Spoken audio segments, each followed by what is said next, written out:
I'm sitting in a courtroom right now, March 15th, 2025, listening to my husband of 7 years tell a judge that I'm mentally incompetent and need to be placed under his legal guardianship. Your Honor, my wife Lauren suffers from early-onset dementia, Derek is saying, his voice heavy with fake concern. She can't remember basic things. She gets lost in our own neighborhood. She forgets to eat. She's a danger to herself. I'm asking the court to grant me conservatorship so I can make medical and financial decisions on her behalf. The judge looks at me sympathetically. I'm 32 years old. I look healthy, alert, completely normal. And I am normal. I'm completely healthy. I don't have dementia. I don't have memory loss. I don't have any cognitive impairment whatsoever. My husband is lying. He's been lying for 18 months, gaslighting me, moving my things, hiding my keys, switching my medications, convincing my family and our friends that I'm losing my mind, getting a corrupt doctor to diagnose me with a disease I don't have, all so he can control me, control my money, control my inheritance. But here's what Derek doesn't know. Here's what he has absolutely no idea about. For the past 6 months, I've been recording everything, every conversation, every time he moved my keys and pretended I'd forgotten where I put them. Every time he told someone I was having memory issues when I was standing right there, perfectly lucid. Every meeting with the doctor who gave me a fake diagnosis. I have over 200 hours of audio and video evidence proving that I'm completely healthy and that my husband has been systematically trying to gaslight me into believing I have dementia so he can take control of my life and my money. And I'm about to play those recordings in this courtroom and destroy him. My name is Lauren Mitchell. I'm 32 years old. I'm a software engineer at a tech company in Seattle, Washington. I make $135,000 a year. I have a master's degree in computer science from MIT. I run marathons. I speak 3 languages. And up until 18 months ago, I had a normal, happy life. Then my grandmother died and left me $2.8 million. And that's when my husband started trying to convince everyone that I was losing my mind. Let me back up. Let me tell you how this started. Because it didn't start with a courtroom. It started with small things. Things so subtle that I didn't even notice at first. I met Derek Mitchell when I was 23 years old, fresh out of grad school, just starting my first job in Seattle. He was 26, working in sales at a software company. Charming, funny, good-looking. We dated for 2 years before he proposed, got married when I was 25. For the first 5 years, everything was fine. Normal marriage stuff, work, stress, occasional arguments, but overall happy. Derek made decent money in sales, around $80,000 a year. I made more, but it never seemed to bother him. We lived comfortably, saved money, talked about buying a house. Then, in September 2023, my grandmother, my mother's mother, who I'd been very close with, passed away at age 92. She'd been a successful real estate investor, very wealthy, and she left her entire estate to me, not split with my cousins, not split with my mother, all to me. Because I'd been the one who visited her every week for 10 years, the one who called her daily, the one who helped her when she got sick. The inheritance was $2.8 million, cash, stocks, and a rental property portfolio. I was 29 years old and suddenly independently wealthy. Derek seemed happy for me at first. We celebrated, talked about what to do with the money. I wanted to invest most of it, maybe buy a nicer house, keep working because I loved my job. But then things started to change. It started small. October 2023, about a month after the inheritance came through. I'd come home from work and Derek would say, "Hey, did you remember to pick up the dry cleaning?" "What dry cleaning?" "I told you this morning. You said you'd pick it up on your way home." "You never told me that." "Yes, I did, Lauren. We talked about it at breakfast. Are you feeling okay?" And I'd stand there confused because I genuinely didn't remember the conversation. Had he mentioned it? Had I forgotten? Then a week later, "Did you call your mom back? She's been trying to reach you all day." "My phone didn't ring. Check your call log." I checked. 3 missed calls from my mom, but my phone had never rung. I hadn't seen any notifications. "Maybe your phone's broken," Derek suggested.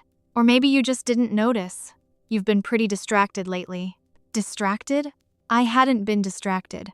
I was working on a big project at work, but I was handling it fine. But Derek started pointing out these little things constantly. Keys I'd supposedly misplaced that would mysteriously turn up in weird places like the freezer or the garage. Appointments I'd supposedly forgotten that I had no record of making. Conversations we'd supposedly had that I had no memory of. And every time, he'd look at me with this concerned expression and say, "Are you sure you're okay? You've been forgetting a lot lately." By December 2023, I was starting to doubt myself. Was I forgetting things? Was something wrong with me? Then it escalated. I'd wake up and my car keys would be missing. I'd search for an hour, stressed about being late for work. Derek would find them in my coat pocket or my purse or someplace I'd already checked 3 times. "You put them there, honey. You probably just don't remember." I'd make dinner plans with friends, show up at the restaurant. They'd say, "Lauren, you canceled this morning. You texted saying you weren't feeling well." I'd check my phone. Sure enough, text messages from my number canceling plans, but I hadn't sent them. "You probably sent them and forgot," Derek would say. "You've been doing that a lot." Important work documents would disappear from my laptop. I'd be frantic looking for them. Derek would help me look and find them in weird folders I didn't create. "You must have moved them by accident." Money started going missing from our joint account. Small amounts at first, $50, $100. Then, larger, $500, $1,000. "Did you make these withdrawals?" I'd ask Derek. "No, you must have."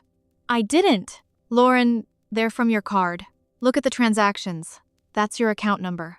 Maybe you withdrew cash and don't remember? This is getting serious. Maybe you should see a doctor." And that's when I started to panic. Because what if he was right? What if something really was wrong with me? What if I was developing some kind of early cognitive decline, and I genuinely couldn't remember these things? I was 30 years old, too young for Alzheimer's. But early-onset dementia exists. Maybe I had it. Maybe all these memory lapses were real. I was terrified. In January 2024, Derek suggested I see a doctor. His doctor. A neurologist named Dr. James Hutchinson, who specialized in memory disorders. "Just to rule anything out," Derek said gently, "I'm worried about you. Let's just make sure everything's okay." I made an appointment. Dr. Hutchinson was in his 60s. Very professional. Very serious. He asked me about my symptoms. I told him everything. The forgotten conversations, the misplaced keys, the memory gaps, the things I apparently did but had no recollection of doing. He ran tests, cognitive assessments, memory tests, brain scans. 2 weeks later, Derek and I sat in his office for the results. "Mrs. Mitchell," Dr. Hutchinson said gravely, "I'm sorry to tell you this, but the tests show clear signs of early-onset dementia, probably a form of early Alzheimer's disease. It's rare in someone your age, but it does happen." I felt like the floor had dropped out from under me. Dementia. At 30, my life was over. "Are you sure?" I whispered. "The scans show some abnormalities. The cognitive tests show deficits in short-term memory and executive function. Combined with your reported symptoms, I'm confident in the diagnosis." "What do we do?" Derek asked, squeezing my hand. "There are medications that can slow the progression, lifestyle changes, and you'll need to start thinking about long-term planning, power of attorney, living wills, making arrangements for when Lauren can no longer make decisions for herself." I was crying. Derek was hugging me, murmuring reassurances. "We'll get through this together," he said. "I'll take care of you." I believed him. I thought he was my devoted husband, my support system, the person who would help me through this nightmare. I had no idea he'd manufactured the entire thing. After the diagnosis, things got worse. Derek told our families, told our friends. Everyone treated me differently, like I was fragile, broken, already halfway gone. My mother cried. My father looked devastated. My friends started speaking to me slowly, carefully, like I was a child. "How are you feeling?" they'd ask, with that pitying look. "I'm fine," I'd say. "I feel completely normal." "Well, that's the disease," they'd say sadly. "You don't always realize what's happening." Derek started making decisions for me. "You should probably take a leave from work. The stress isn't good for your condition." "I don't want to quit my job. I love my job." You're not quitting, just taking a break. Doctor's orders. He convinced me to take a 3-month medical leave, then 6 months, then suggested I just resign because the job was too much stress. I resisted, but everyone was telling me the same thing. My mother, my friends, even my boss, who Derek had called to explain my condition. So in April 2024, after 10 years at the company I loved, I resigned. Derek also suggested we consolidate our finances. It'll make things easier for me to manage the bills and expenses.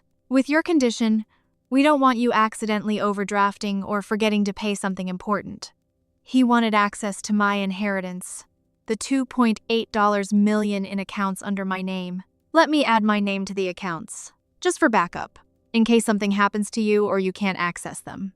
Warning bells went off in my head. Some part of me deep down didn't want to do it. I don't think that's necessary, I said. Lauren, I'm your husband. We're supposed to be a team. This is what married couples do. Don't you trust me? Of course I trust you, but what? You think I'm trying to steal your money? After everything I've done to take care of you? I've put my life on hold to help you deal with this disease and you can't even trust me with a joint bank account? He made me feel guilty, selfish, paranoid. So in May 2024, I added his name to the investment accounts, the ones with the inheritance money. That was the biggest mistake of my life. Once Derek had access to the money, things escalated even faster. Large transfers started happening, 50,000 here, 100,000 there. What are these for? I asked. Investments, medical expenses, planning for your future care. Don't worry about it. I want to see the statements. You won't understand them anyway with your condition.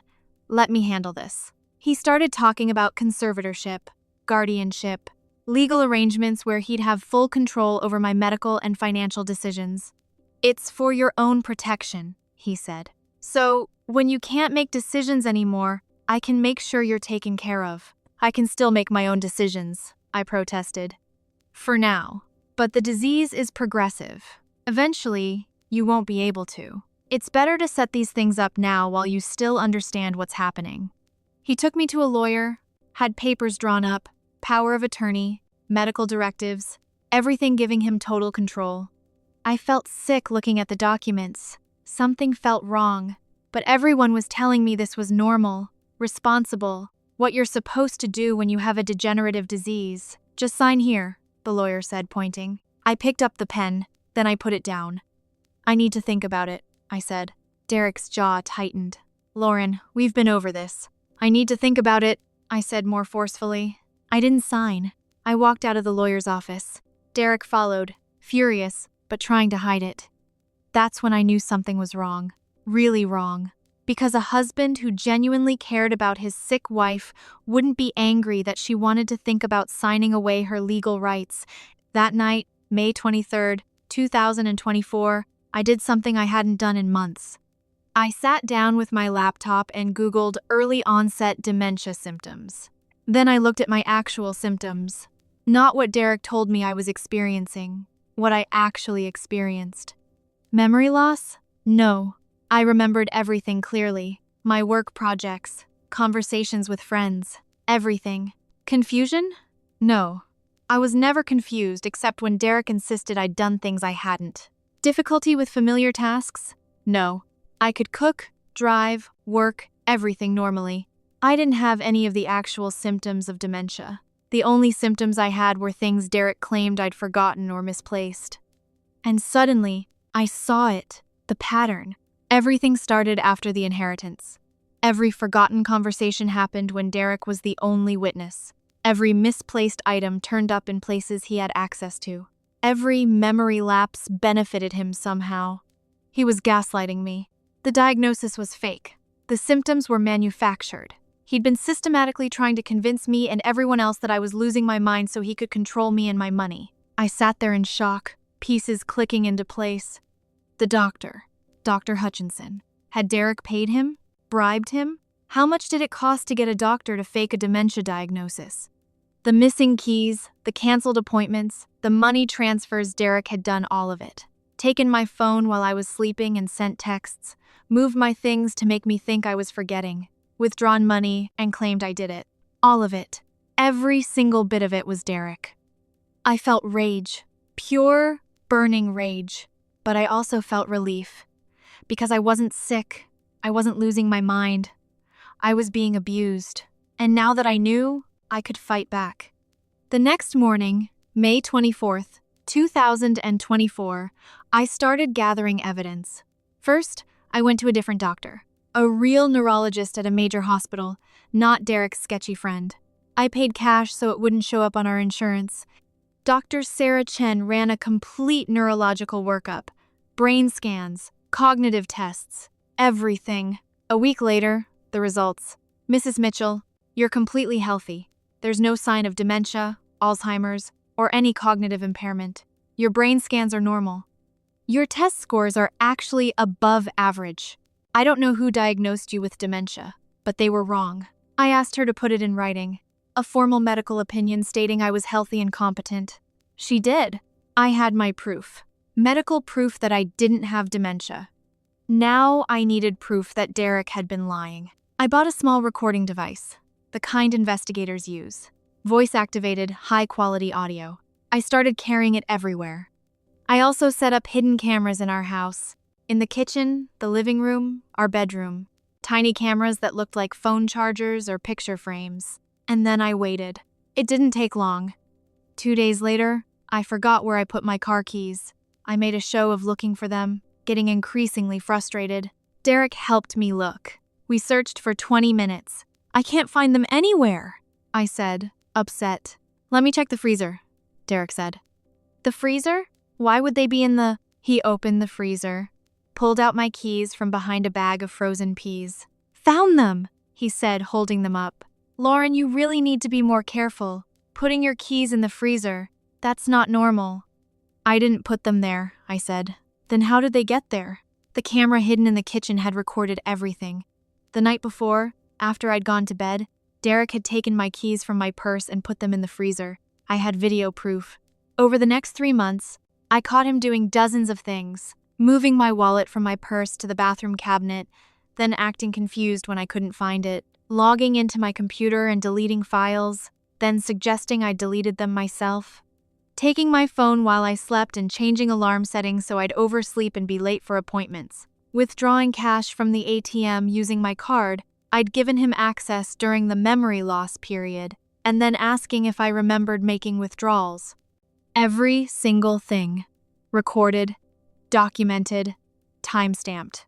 I also recorded our conversations. Every time he told someone I was having memory issues. Every time he explained my condition to friends or family. Every time he suggested I couldn't handle my own finances or decisions. I recorded him talking to Dr. Hutchinson on the phone. She's questioning the diagnosis. We need to reinforce that she's sick. Maybe suggest the disease is affecting her judgment? I had everything.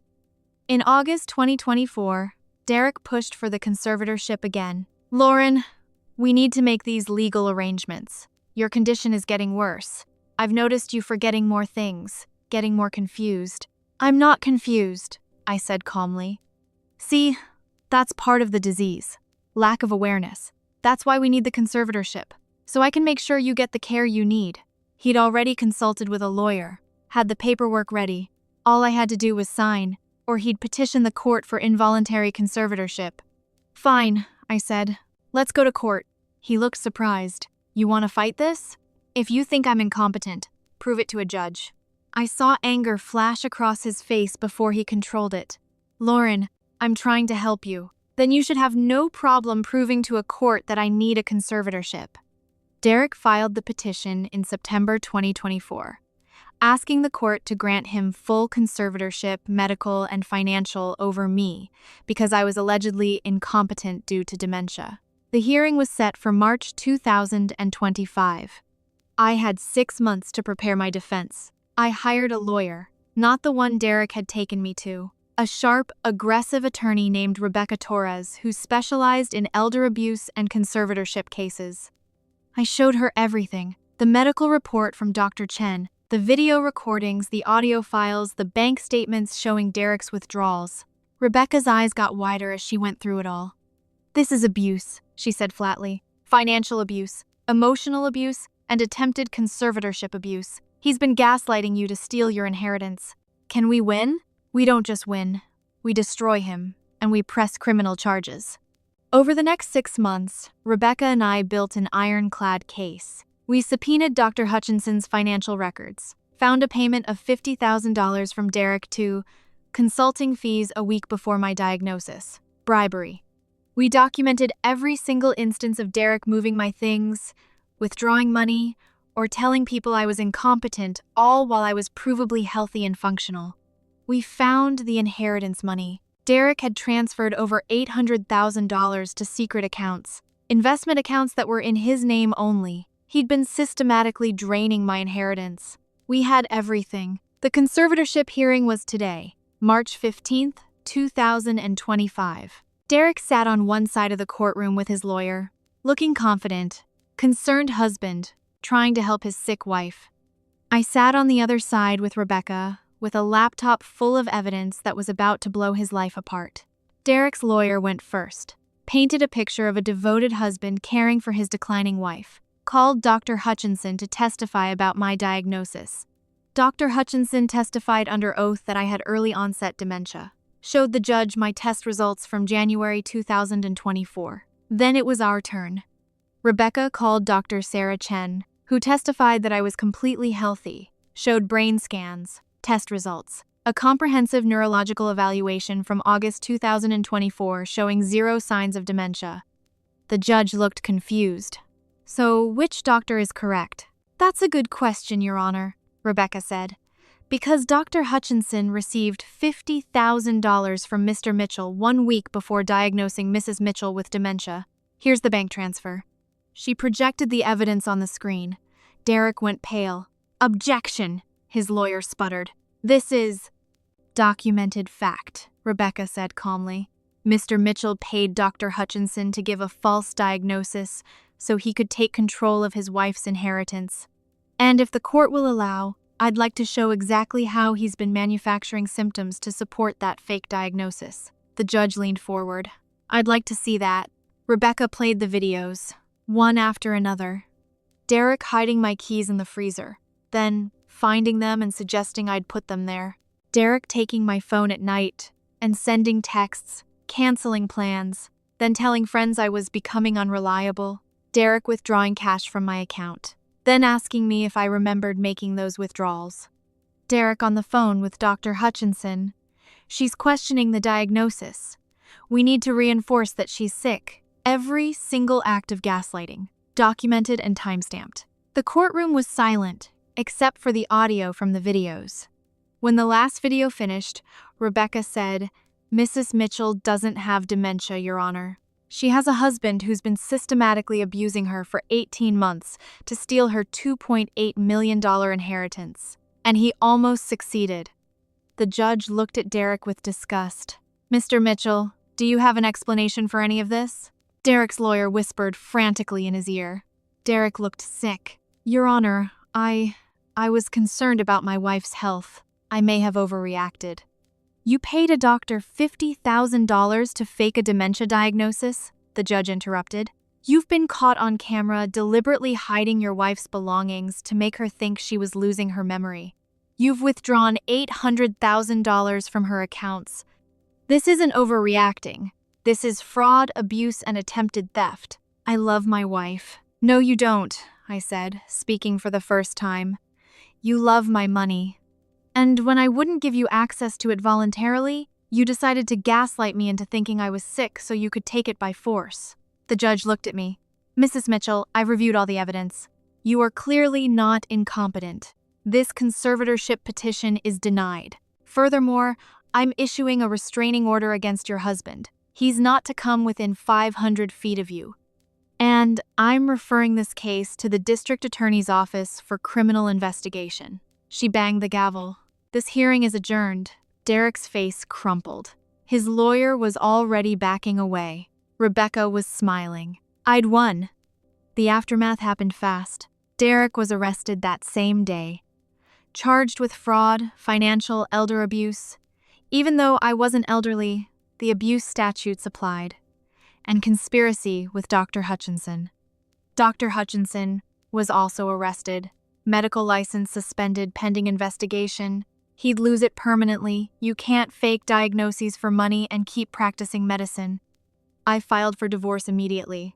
Requested the court freeze all assets and claw back everything Derek had transferred. California is a community property state, but fraud voids that. I got it all back. The divorce was finalized in July 2025. Derek got nothing. No alimony, no assets, nothing. The prenup we'd signed was void because of the fraud. Derek's trial was in October 2025. He was convicted on all counts, sentenced to 7 years in federal prison for fraud and conspiracy. Dr. Hutchinson got 5 years for medical fraud and accepting bribes. But the damage didn't end when the court case did. Because for 18 months, everyone in my life believed I had dementia. My family, my friends, my former coworkers, they all knew me as Lauren with early-onset dementia. And even after the truth came out, some people still looked at me differently. My mother apologized profusely. "I'm so sorry I didn't see what he was doing. I should have questioned it. I should have protected you." "You thought I was sick," I told her. "You were trying to help. He fooled all of us." But some friendships didn't recover. People who distanced themselves when I was sick didn't come back when they learned I wasn't. Whether it was embarrassment or something else, those connections were broken. My job was gone. I'd resigned and they'd filled my position. I could have applied for a new role, but honestly, I didn't want to go back to a place where everyone had watched me decline and believed I was incompetent. Instead, I started my own consulting company, used some of the recovered inheritance money to fund it, built something that was entirely mine, where I was the boss and no one could question my competence. It's been going well. 6 months in and I'm already profitable, taking on interesting projects, working with people who never knew me as anything other than sharp, capable, and healthy. Derek tried to contact me from prison, sent letters asking for forgiveness, saying he'd made a mistake, he'd been under financial pressure, he never meant to hurt me. I returned every letter unopened. Because he didn't make a mistake, he executed a calculated 18-month campaign to steal my inheritance by convincing me and everyone else that I was losing my mind. He paid a doctor to fake a diagnosis. He deliberately moved my things and manipulated situations to make me doubt my own sanity. He tried to take legal control of my life. That's not a mistake. That's abuse. Methodical, cruel abuse. I still have the recordings. All 200 hours of them. Stored in multiple locations, backed up to the cloud, kept as evidence. Sometimes I go back and listen to them, not because I want to relive the trauma, but because I need to remember. I need to remember how easily I was gaslit, how quickly I started doubting my own memory, my own experiences, my own reality. I'm a smart person, MIT grad, successful career, and I still fell for it. Because when someone you love and trust tells you something's wrong with you, when they bring in doctors and experts to confirm it, when everyone around you starts treating you like you're fragile, it's hard not to believe it. Gaslighting works because it's insidious. It starts small. A forgotten conversation here, a misplaced item there. By the time you realize what's happening, you've already internalized the doubt. You're already questioning yourself. But I fought back. I trusted my instincts when they told me something was wrong. I gathered evidence. I built a case. I proved the truth. And I won. It's March 2026 now. 1 year since the hearing, 3 years since the inheritance that started all of this. I'm 33 years old. I'm healthy. I run my own successful consulting business. I have the inheritance money safely invested in accounts only I can access. I have good relationships with my family and the friends who stuck by me. And Derek is in federal prison, serving 7 years for trying to steal my life. People ask me sometimes, do you regret the inheritance? Do you wish your grandmother hadn't left you the money since it led to all this? No, never. Because the money didn't cause this. Derek caused this. His greed, his manipulation, his willingness to destroy me to get what he wanted that caused this. The inheritance gave me financial security and independence. What Derek did with that information says everything about who he is and nothing about me. I'm not a victim. I'm a survivor. I fought back against someone who tried to gaslight me into incompetence, and I won. My husband convinced everyone I had dementia. He paid a doctor for a fake diagnosis. He moved my things and manipulated situations to make me doubt my sanity. He tried to get legal control of me and my inheritance. So I recorded everything for 6 months. I got a real medical evaluation proving I was healthy. I took him to court. The judge saw the evidence and denied his conservatorship petition. He was arrested, convicted, and sent to prison for 7 years. And I got my life back. Would I do it again? Absolutely. Because some betrayals are so profound, so calculated, that they deserve to be exposed, and this was one of them. But there's more to this story. One final chapter that happened just 2 months ago, in January 2026, that shows just how far Derek was willing to go even from behind bars. Derek had been in federal prison for 3 months when I got a call from my mother on a Saturday afternoon. "Lauren, I just got the strangest phone call," she said, sounding shaken. "From who?" "Derek's mother, Carol." I hadn't spoken to Derek's parents since the trial. They'd been in the courtroom every day, watching their son be exposed as an abuser and a fraud. I'd assumed they wanted nothing to do with me. What did she want? She wants to meet with me. She says there's something important she needs to tell me about Derek, about his condition. A chill went down my spine. His condition? She says Derek has been diagnosed with a brain tumor, that he's had it for years, that it's been affecting his judgment and behavior. She wants to explain that what he did to you wasn't really him, it was the tumor making him act that way. I sat down heavily. "Mom, Derek doesn't have a brain tumor." "How do you know?" "Because he had a full medical workup before the trial. The prosecution required it to make sure he was competent to stand trial. Clean bill of health. No tumor. No medical issues." This is another manipulation. My mother was quiet for a moment. "So she's lying?" "She's either lying or Derek is lying to her to try to get her to convince us to." "What? Forgive him? Drop charges?" "I don't know what the endgame is, but it's a lie." "I told her I'd talk to you first before agreeing to meet," my mother said. "I'm glad I did." "Don't meet with her," I said firmly. "This is just another form of manipulation. Derek can't gaslight me directly from prison, so he's using his mother to do it."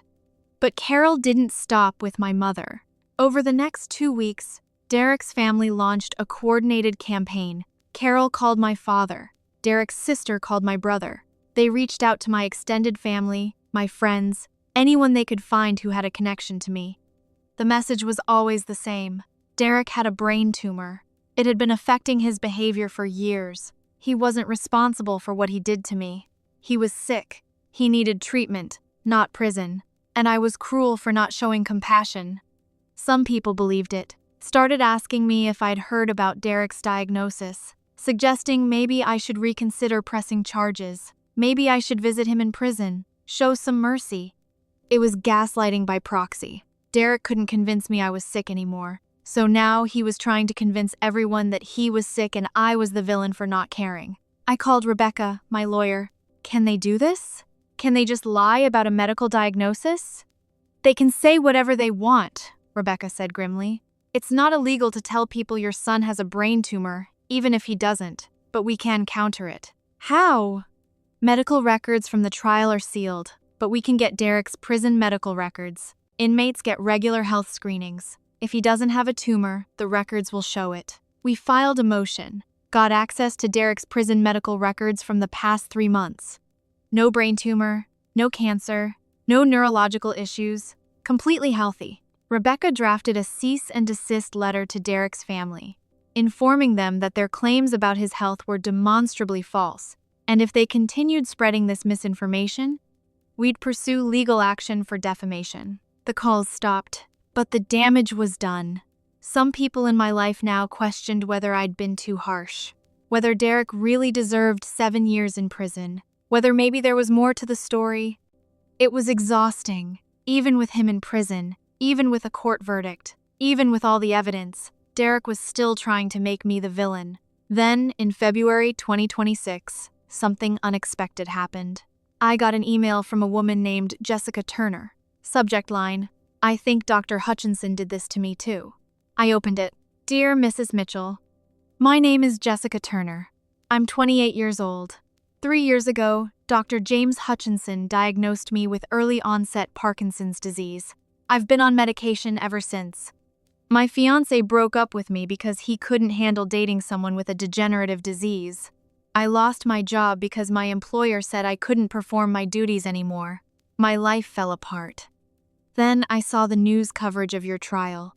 I saw that Dr. Hutchinson had given you a fake diagnosis, and I started wondering, what if mine is fake too? I got a second opinion. A different neurologist ran tests. I don't have Parkinson's. I never did. Dr. Hutchinson lied to me, just like he lied to you. I don't know why. I don't have an inheritance or a husband trying to control me, but the diagnosis ruined my life anyway. I'm writing to ask, would you be willing to help me build a case against him? I don't know where to start. My hands were shaking as I read it. Dr. Hutchinson hadn't just faked my diagnosis. He'd done it to other people. How many? Why? I called Rebecca immediately.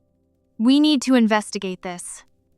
If Hutchinson was giving fake diagnoses to multiple people, this is bigger than just my case. Rebecca agreed. She connected with Jessica's lawyer. They started digging into Dr. Hutchinson's patient records. What they found was horrifying. Over the past 8 years, Dr. Hutchinson had diagnosed at least 14 patients with degenerative neurological diseases they didn't have. Early-onset Alzheimer's, Parkinson's, ALS, Huntington's disease. Most were young people in their 20s and 30s. Most had family members who'd recently received inheritances or had significant assets. In several cases, the concerned family member who brought them to Dr. Hutchinson had financial motivations, wanting to control money, wanting to be named caregiver, wanting life insurance payouts. Dr. Hutchinson was running a fake diagnosis scheme for money. He'd charge the family member tens of thousands of dollars to give a false diagnosis that would allow them to take control of the patient. 14 lives destroyed. 14 people told they had terminal or degenerative diseases. Jobs lost. Relationships ended. Futures ruined. All because of one corrupt doctor willing to lie for money. The case exploded into a major scandal. Local news picked it up, then national news. Corrupt neurologist gave fake terminal diagnoses to at least 14 patients. Dr. Hutchinson's 5-year sentence was vacated. New charges were filed, 1 count of medical fraud for each victim. The prosecution pushed for 25 years. Jessica and I connected with the other victims. We formed a support group, shared our stories, helped each other navigate the aftermath. Some of them had it worse than me. One woman, Michelle, had been told she had ALS at age 26. She'd quit her job, broken up with her boyfriend, said goodbye to her family, and was preparing to die within a few years. 5 years later, after seeing the news about Dr. Hutchinson, she got a second opinion and learned she was perfectly healthy. She'd spent 5 years grieving her own impending death for nothing. Another victim, David, had been diagnosed with early-onset Huntington's at 30.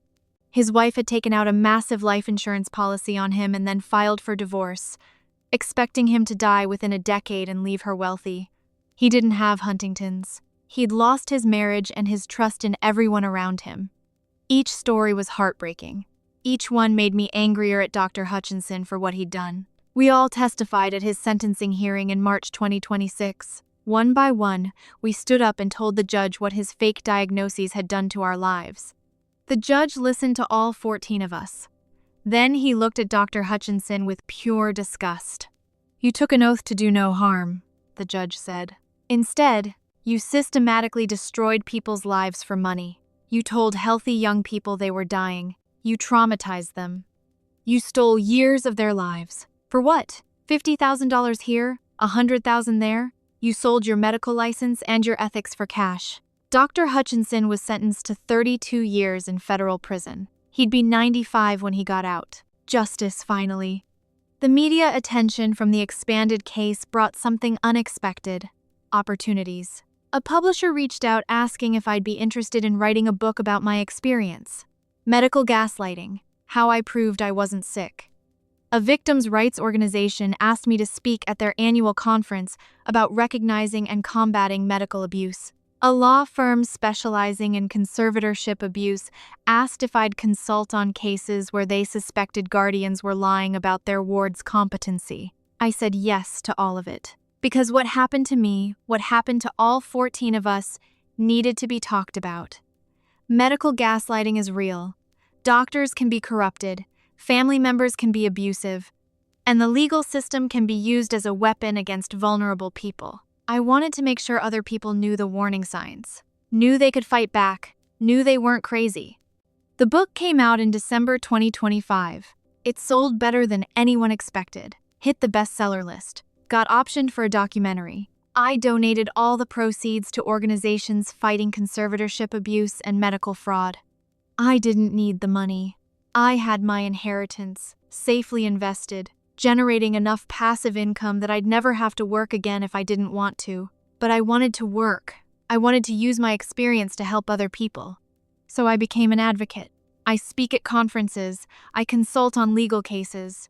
I help other victims of medical gaslighting build their cases. I work with legislators to strengthen protections against conservatorship abuse. It's become my life's work, turning the worst thing that ever happened to me into something that helps other people. Derek's parole hearing is scheduled for 2031, 5 years from now. I've already submitted a victim impact statement to the parole board, explaining what he did, the 18 months of gaslighting, the fake diagnosis, the attempted theft of my inheritance, the psychological damage. I'll attend the hearing in person.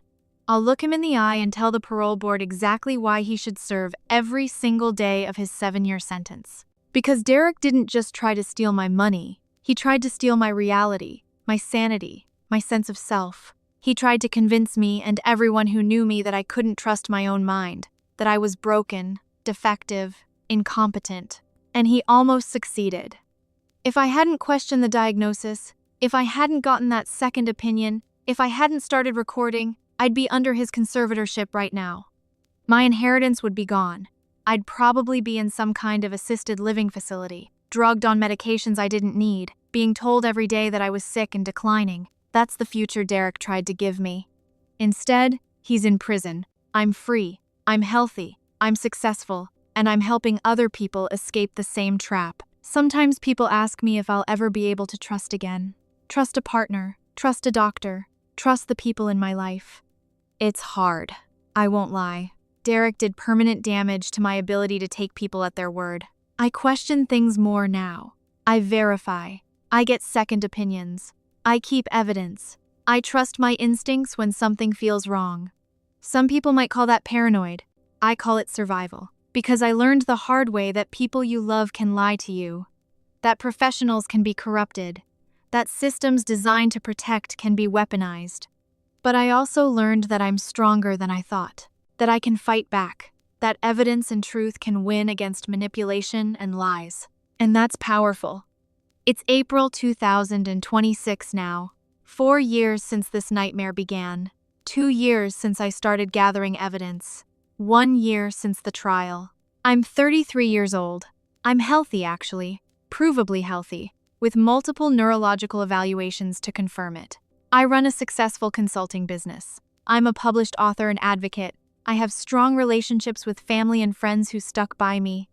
And Derek Mitchell is in federal prison, serving 7 years for trying to gaslight me into incompetence so he could steal my inheritance. My husband convinced everyone I had dementia at age 32.